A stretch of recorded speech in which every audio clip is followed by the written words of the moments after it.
magandang morning muna sa ating mga kabandera, no? Lalong-lalo na, ulitin ko lang, yung mga naka-duty, yung mga rescue teams natin sa bayan-bayan, sa mga lalawigan dito sa buong Central Luzon, na lately ay masyadong nagiging busy dahil sa kaliwat kanan pong disgrasya sa daan, ano? Lalong-lalo na po yung mga nagmumotor, ano? Alam niyo mga kabandera, lately napapansin natin dumadami po aksidente sa kalsada, no?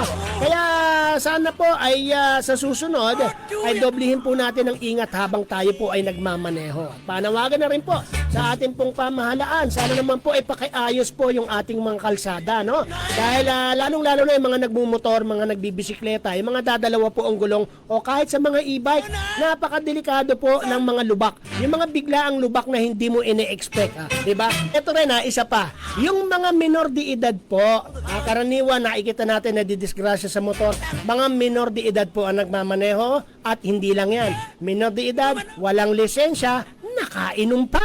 Diba ha? Yung mga magulang, sana naman po mas maging tutok tayo sa ating mga anak. Ano? Huwag natin masyadong ini-spoiled. Na kahit na alam nyo yung minor de edad pa, bibili nyo ng motor. Diba? Alam nyo namang hindi pa po pwede yung mga ganyang edad na magmaneho. Kahit na e-bike pa yan.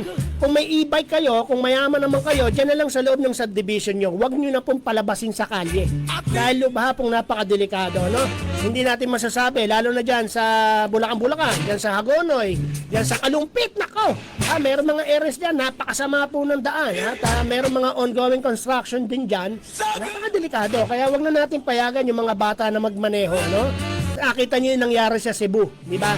Kabataan na mukha yatang may pera ata yun. Lasing na lasing, lumabas sa bar, nagmaneho, di ba?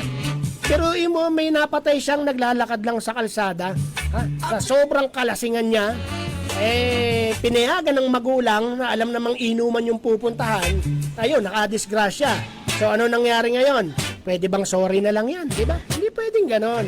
Kaya sana po maging responsable, maging yung driver, maging yung magulang, lalo na kung kabataan. At ang gobyerno, ayusin po natin yung kalsada, no? DPWH, katok-katok ng konti, nagbabayad po kami ng road users tax, ano? Mahiya naman kayo. Yes.